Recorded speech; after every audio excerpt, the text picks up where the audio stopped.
Quand on se casse le bras, la rado montre une ligne blanche, super nette. Le médecin pointe le doigt sur l'écran et boum, le diagnostic tombe. Ouais, il n'y a pas de débat possible en fait. Exactement. C'est binaire, c'est clair, on sait direct ce qu'il faut réparer. L'esprit humain adore ce genre de certitude bien mesurable. C'est rassurant, c'est sûr. Sauf que, dès qu'on entre dans le domaine de l'intelligence artificielle générale, la fameuse AGI, on perd complètement cette clarté. Je suis toujours fascinée de voir à quel point l'IA actuelle peut décrocher un 20 sur 20 à un examen universitaire de maths ultra complexe. Ah oui, ou coder une application entière en genre 10 secondes. Ouais. Mais à côté de ça, elle est littéralement incapable de se souvenir d'une conversation qu'on a eue avec elle la veille. C'est à la fois un génie absolu et un patient atteint d'amnésie profonde. Et pourtant, on entend tous les jours que la ligne d'arrivée de l'AGI est sur le point d'être franchie. Ouais, c'est le fameux brouillard de l'IA. Pendant des années, l'industrie a évalué l'intelligence de ces modèles de langage avec des impressions vagues ou des benchmarks vraiment très étroits. Des tests hyper spécifiques, quoi. C'est ça. Un modèle réussit l'examen du barreau pour devenir avocat, et direct, on crie au miracle. Alors que réussir un examen écrit, ça prouve pas forcément une intelligence générale. Pas du tout. Ça prouve juste une excellente capacité à manipuler des motifs linguistiques qu'il a appris par cœur. Et cette ambiguïté, elle masque l'écart monumental qui existe encore entre une IA très spécialisée et la vraie flexibilité d'un esprit humain. Eh bien d'accord. Décortiquons tout ça. Aujourd'hui, on plonge dans une exploration approfondie d'un document de recherche de 2025. C'est signé Dan Hendricks et des dizaines d'autres chercheurs de pointe, et ça s'intitule tout simplement A Definition of AGI. Un titre ambitieux. Très ambitieux. Leur démarche, c'est de construire une véritable radiographie de l'intelligence artificielle, un cadre d'évaluation super strict qui donne un score de 0 à 100%. Pour nous dire exactement à quelle distance on est d'une machine qui aurait la cognition d'un adulte humain éduqué. Mais du coup, pour noter sur 100, il faut un barème. Et sachant qu'en neurosciences, on débat encore de ce qu'est l'intelligence ou la conscience, je me demande comment ces chercheurs ont pu créer une échelle objective pour des réseaux de neurones. Ils ont pris une décision ultra pragmatique. Puisque l'être humain est, pour l'instant, le seul système qui montre une véritable intelligence générale, ils ont refusé d'inventer une nouvelle métrique purement informatique. Ils se sont tournés vers nous. Exactement. Ils ont importé le modèle d'évaluation le plus rigoureux de la psychologie cognitive, ce qu'on appelle la théorie de Cathélorne-Carroll, ou plus simplement la théorie CHC. Utiliser de la psycho humaine pour évaluer des algos, ça paraît super contre-intuitif quand même. L'IA, elle pense pas comme nous, elle prédit juste des mots statistiques. Ouais, l'architecture de base est très différente, c'est sûr. Mais l'intelligence, au fond, d'un point de vue fonctionnel, ça se mesure à la capacité de résoudre des problèmes complexes dans un environnement donné. Donc on regarde le résultat, pas la mécanique interne. Voilà. La théorie CHC, elle se fiche de la biologie. Elle cartographie juste les résultats cognitifs. C'est le fruit de plus d'un siècle d'analyse sur des milliers de tests d'intelligence. Et ça donne quoi concrètement ? Ça divise la cognition en 10 domaines très distincts. Et les chercheurs ont donné un poids de 10% à chacun de ces domaines pour avoir ce fameux score sur 100. Ok, regardons un peu ces domaines, parce que c'est là que l'évaluation prend tout son sens. Il y a des trucs assez classiques, genre la lecture, l'écriture, les maths, les connaissances générales. Ce qui est la base, oui. Mais on y trouve aussi le raisonnement fluide, la vitesse de traitement et des trucs très compartimentés sur la mémoire, genre la mémoire de travail, le stockage à long terme et la récupération. Ce qui change tout. En fait, c'est comme un décathlon intellectuel. T'as beau avoir un athlète qui pulvérise le record du monde au sprint de 100 mètres, si c'est pas lancer un javelot ou sauter une haie, il gagnera jamais le décathlon. La métaphore du décathlon, elle est parfaite pour comprendre ça. Les anciens tests de l'IA, c'était juste la faire courir en ligne droite. Ce qui est fascinant ici, c'est que ce document remplace tout ça par des épreuves multimodales. Multimodal, c'est-à-dire texte, audio, vidéo. Ouais. Pour valider l'épreuve des connaissances générales, par exemple, le modèle ne doit pas juste recracher du Wikipédia. Il doit réussir des examens complexes avec le plus haut niveau d'exigence. Genre les fameux examens Advanced Placement américains. Tout à fait. Mais la vraie épreuve de force du modèle CHC, c'est le raisonnement fluide. Et ça inclut l'évaluation de la théorie de l'esprit. Ah, la théorie de l'esprit. C'est sans doute un des concepts les plus fascinants de cette recherche. Il y a cet exemple de la boîte de Pringles qui m'a vraiment marqué. Ah oui, le fameux test des chips moisis. C'est ça. Le scénario est tout bête. On raconte à l'IA une petite histoire. Il y a une personne, disons Marie, qui prend une boîte de Pringles scellée dans un supermarché. Ok. Sauf qu'à l'intérieur, à l'insu de tous, les chips sont complètement moisis. Et on demande à l'IA, Marie, sait-elle qu'il y a des chips moisis à l'intérieur? Une question triviale pour nous. Bah oui, n'importe quel enfant humain capte que Marie a pas des yeux à rayon X. Mais pour un réseau de neurones, c'est un piège redoutable. Parce qu'un réseau basique, lui, il va juste analyser le texte. Il voit les mots Mary, Pringles et moisi super proches sémantiquement. Du coup, il fait juste l'association. C'est ça. Il a tendance à dire « oui, Mary le sait », vu qu'elle a la boîte dans les mains. Et c'est là que le test devient une vraie mesure d'intelligence. Pour répondre juste, l'IA doit modéliser un état du monde caché. Elle doit comprendre que Mary n'a pas accès à la même information qu'elle. Exactement. Elle doit capter que d'autres entités ont des niveaux d'information asymétriques. C'est ça, la théorie de l'esprit. Sans ça, tu peux pas avoir d'interaction complexe dans le monde réel. Ok, le cadre est posé. Un décathlon implacable, 10 épreuves, un score sur 100. C'est ici que ça devient vraiment intéressant. Quand ils ont testé les modèles phares avec ça, les scores ont donné une vraie radiographie. Les résultats sont hyper révélateurs. GPT-4, qui était la référence en 2023, obtient 27%. Et GPT-5, la version évaluée dans le rapport de 2025, bondit à 57%. Un peu plus de la moyenne. Vu de loin, on se dit « Waouh, la progression est dingue ». C'est ce qu'on se dit. Mais quand on regarde le bulletin de notes épreuve par épreuve, le profil cognitif est complètement dysfonctionnel. Oui, les chercheurs appellent ça un profil en dents de scie. C'est hyper irrégulier. L'architecture de ces IA crée de vraies anomalies statistiques. C'est-à-dire, Là où il y a énormément de données d'entraînement structurées sur le web, la performance crève le plafond. GPT-5 a 10 sur 10 en maths. Il gère du calcul différentiel, des probabilités complexes.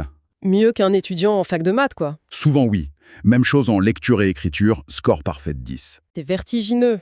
On a une machine qui peut t'expliquer le traité de Versailles dans un style shakespearien tout en résolvant des équations de fou. Mais sur la colonne d'à côté, catégorie stockage de mémoire à long terme, la note est de 0%, le néant absolu.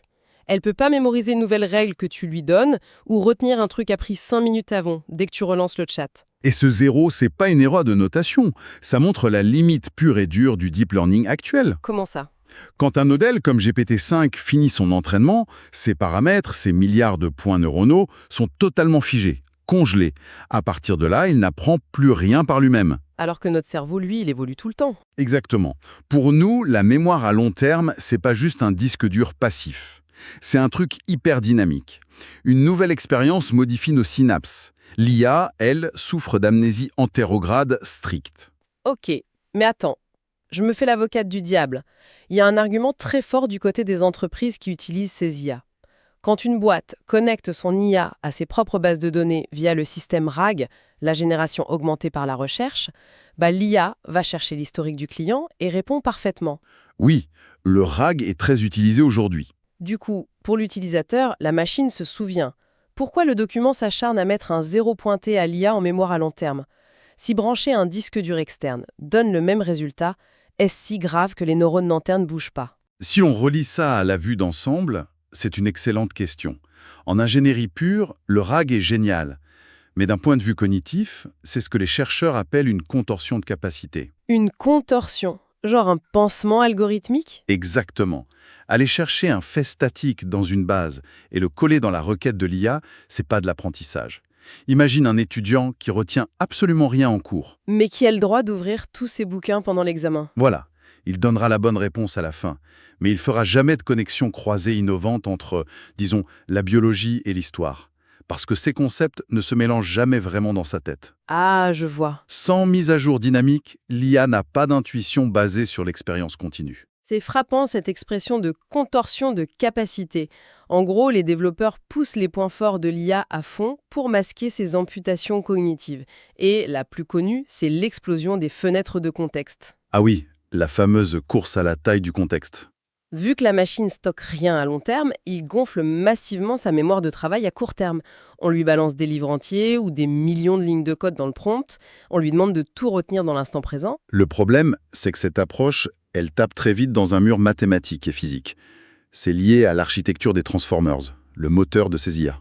C'est une question de puissance de calcul, non?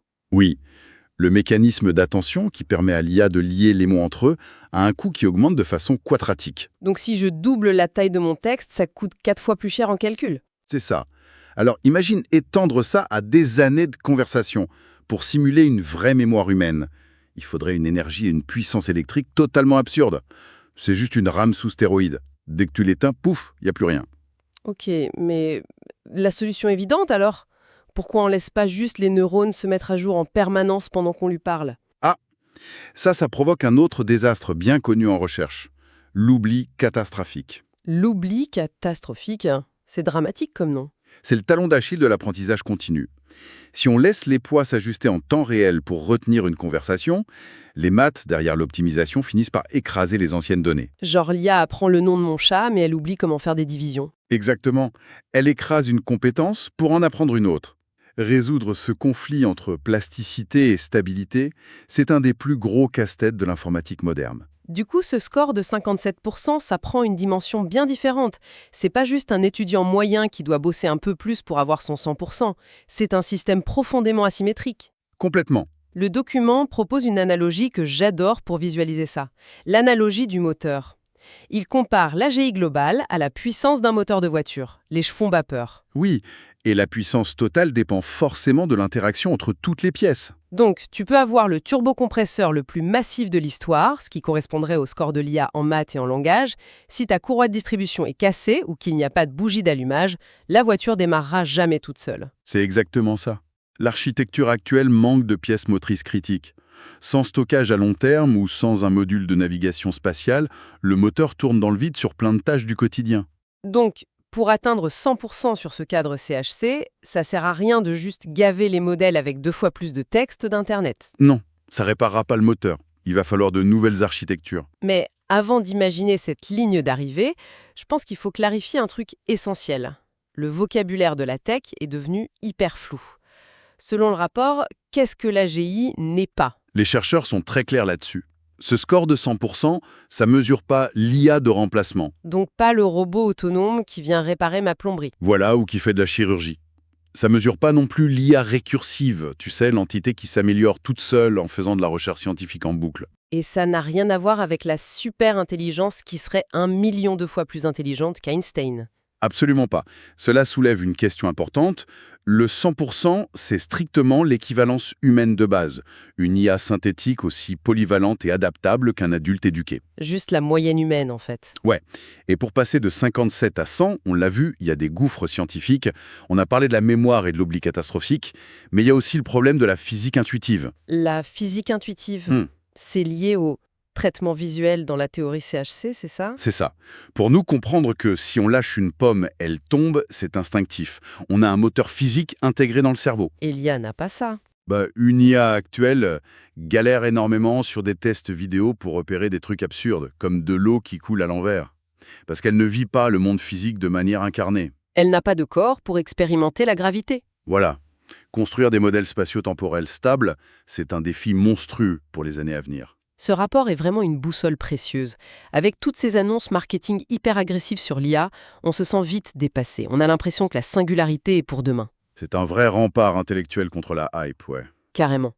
Pour ceux qui nous écoutent, la prochaine fois que la Silicon Valley annonce le modèle ultime, ne vous laissez plus éblouir par un score parfait en maths.